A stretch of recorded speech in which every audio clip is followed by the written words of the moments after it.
Si vous pensez qu'il faut dépenser beaucoup d'argent pour décorer votre maison, avoir ces objets beaux, chics, vous savez, comme on voit dans les telenovelas, vous vous trompez. Et je vais vous prouver maintenant, dans cette vidéo, que vous pouvez avoir de superbes décorations, belles et élégantes, chez vous, sans dépenser beaucoup. Et je vous demande juste une chose, abonnez-vous à notre chaîne si ce n'est pas déjà fait, d'accord? Aimez cette vidéo, d'accord?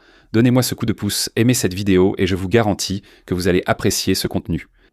Et à la fin, laissez un commentaire, je veux lire votre avis ici. Dites-moi ce que vous avez pensé de ces astuces, car je suis sûr que vous allez aimer. Si vous voulez apprendre à décorer votre maison, la rendre plus harmonieuse, plus belle, avec des objets, des articles de décoration qui coûtent vraiment un prix symbolique. Contrairement aux produits hors de prix qu'on voit dans les telenovelas, vous êtes sur la bonne vidéo. Passons au premier article. Vous voyez cette texture élégante qu'on retrouve sur ce beau mur sophistiqué qui donne une impression de luxe? Regardez, quand je parle de texture, je ne parle pas du fameux crépi qu'on voit très souvent sur les murs extérieurs. La texture traditionnelle que beaucoup de gens utilisaient dans leurs anciennes maisons, ce n'est pas ce type de texture que je veux que vous considériez et compreniez comme un produit sophistiqué. C'est une texture plus lisse, avec un grain plus fin, vous voyez, ça ressemble à un joli quartz, et il y a même certains modèles qui sont brillants. Vous regardez et vous dites, mince alors, ça brille même, on dirait un diamant. D'accord? Il existe le Grinding Stone, qui est un produit que j'utilise parfois dans mes projets, qui est très sophistiqué et que vous pouvez appliquer sur les murs de votre maison. C'est un peu comme du sable, vous voyez, très fine, mais c'est un produit vraiment luxueux à appliquer sur le mur. Vous pouvez l'utiliser aussi bien sur les murs d'un salon, d'une salle de télévision, sur un balcon, dans un hall d'entrée et même à l'intérieur de vos toilettes. D'accord? Choisissez un mur par pièce et appliquez ce produit, je suis sûr que vous ne le regretterez pas. Il existe en plusieurs couleurs et il est simple et facile à appliquer. D'accord? C'est comme si vous appliquiez un enduit sur le mur. C'est un enduit, n'est-ce pas? C'est comme si vous appliquiez un enduit sur le mur. Vous pouvez même l'acheter et l'appliquer vous-même. Il n'est pas nécessaire d'avoir une technique professionnelle avancée. C'est un produit qui ne sèche pas immédiatement. Il vous laisse le temps de lisser, d'utiliser la taloche et vous aurez un excellent rapport qualité-prix. Avoir cette belle texture luxueuse que vous voyez en couverture de magazine sur le mur de votre maison sans dépenser beaucoup. Et pour vous aider à trouver où acheter ce produit, je vais laisser ici dans la description de cette vidéo le lien du site officiel où vous pouvez acheter ce produit. Et il y a plusieurs couleurs. Panneau à latte. Beaucoup de gens disent que ce n'est plus à la mode, mais je ne suis pas du tout d'accord. Et il y a un nouveau matériau ici au Brésil qui est très bon et résistant. Regardez, panneau à latte. Quand on veut faire un panneau à latte sur notre mur, on pense tout de suite à quoi? À la menuiserie, évidemment.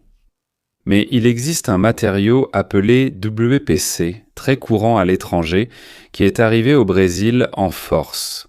C'est moins cher que la menuiserie traditionnelle. Lorsque vous demandez un devis pour réaliser un panneau en WPC et un panneau en bois véritable, fabriqué en bois avec la main-d'œuvre d'un menuisier, il sera beaucoup moins cher de le faire en WPC. C'est un matériau que vous pouvez couper vous-même, que vous pouvez travailler vous-même. Vous pouvez installer et monter le panneau comme vous le souhaitez. D'accord? C'est un type de plastique très résistant, très épais. Il existe donc plusieurs couleurs, plusieurs designs, mais le plus traditionnel et le plus connu, c'est le panneau à latte. Mais pour vous donner une idée, ce matériau est tellement résistant qu'il existe certains types qui peuvent même être utilisés à l'extérieur. Imaginez mettre sur la façade de votre maison un panneau à latte en guise de détail extérieur. Beaucoup aimeraient le faire mais pensent à tort que cela doit être en bois. Pas du tout. Le WPC peut remplacer ce matériau en menuiserie et vous apporter cette satisfaction que vous vouliez avoir chez vous. Un matériau moins cher mais qui donne le même effet que la menuiserie. Un panneau à tasseau. Alors voici mon deuxième conseil pour vous.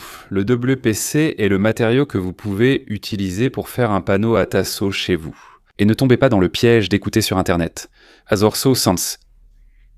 Ah, je suis architecte, je suis décorateur, je suis designer et je vous dis que le panneau à tasseau est démodé. Ne tombez pas dans ce piège. Le panneau à tasseau ne sera jamais démodé. L'année dernière, j'ai réalisé un projet et j'ai utilisé un panneau à latte. Cette année, au moment où vous regardez cette vidéo, je travaille sur un projet où nous allons utiliser un panneau à latte. Donc, ne croyez pas que le panneau à tasseau est démodé. Aussi, dans la description de cette vidéo, je vais laisser le lien où vous pouvez acheter ce produit, ce panneau à tasseau en WPC. Tu sais ce plan de travail dans ta cuisine? Regarde, il existe quelques options pour que tu puisses avoir le plan de travail de tes rêves, mais en utilisant des matériaux économiques, d'accord? Il n'est pas nécessaire que tout soit fait en pierre, en granit ou en quartz. Tu as toujours voulu avoir une cuisine remplie de plans de travail, n'est-ce pas? Tu sais, entouré comme ça, tout en plan de travail. Super, on a un grand plan de travail dans la cuisine. Mais ensuite, au moment du devis, tu prends le granit le moins cher chez le marbrier. Mais ça fait 15 000 raies pour tout mon plan de travail. Je n'ai pas cet argent. Je suis d'accord avec toi, c'est un investissement élevé, mais c'est un investissement qui en vaut la peine parce que le matériau est très bon, mais il y a quelques options.